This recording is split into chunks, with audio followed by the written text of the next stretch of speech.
Hello বন্ধুরা, আশা রাখছি তোমরা অনেক ভালো আছো।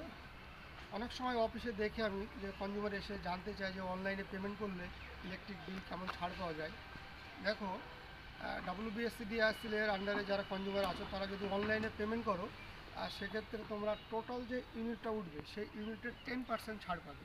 মনে করো যে তোমার টোটাল ইউনিট উঠেছে বিল, যেটা হচ্ছে 100 ইউনিট।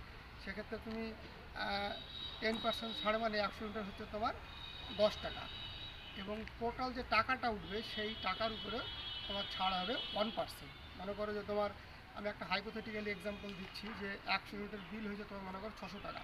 তো যে টোটাল টাকা 600 টাকায় 600 টাকার উপরেও 1% রিবেট দেওয়া হয়, মানে ছাড় পায়, সেটা হচ্ছে তোমার 600 টাকার 1% রিবেট মানে হয় 6 টাকা।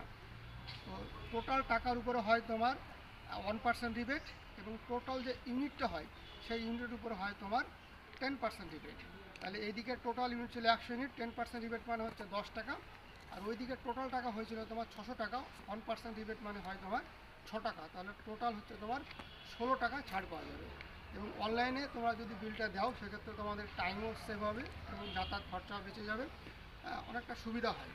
এবং এক্ষেত্রে দেখা যায় অনেকে জিজ্ঞেস করে যে মানি যে বিলটা দিলাম সেই রিসিপ্টটা কোথায় গেলে আমরা ডাউনলোড করে পাবো। দেখো, WBSCDCL এর যে ওয়েবসাইট আছে, গুগলে যাবে WBSCDCL.in, সেখানে লিখবে, লেখার পরে তুমি সার্চ করবে, তারপরে তোমরা যে ডাউনলোড পেমেন্ট রিসিপ্ট পাবে সেখানে ক্লিক করবে।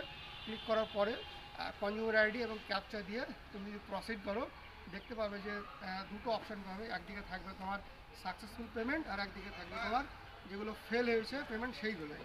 তো সাকসেসফুল পেমেন্টে কী করবো, ওখানে গিয়ে তোমার PDF পাবে, সেটা তুমি ডাউনলোড করে প্রিন্ট আউট করে রেখে দিতে পারো। আর যদি তোমার ফেল হয়ে যায় পেমেন্ট, সেটাও তুমি ওখান থেকে কিন্তু ডাউনলোড করে দেখতে পাবে। যদি দেখা গেল আবার কোনো কারণে তোমার টাকা তোমার কেটে নিয়েছে অ্যাকাউন্ট থেকে, সেক্ষেত্রে কিন্তু WBSCDCL কোনো দায়িত্ব থাকে না, মানে কোনো রেসপন্সিবিলিটি নেই।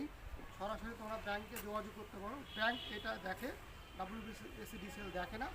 এবং টাকা যদি ক্রেডিট না হয় WBSCDCL এর আন্ডারে, তাহলে কিন্তু তোমার টাকা রিটার্ন পেয়ে যাবে ব্যাংকের থ্রুতে।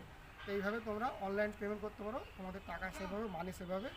আশা রাখছি তোমাদের ভিডিওটি কাজে আসবে। তো থ্যাংক ইউ সো মাচ। কেটে দাও, কেটে দাও।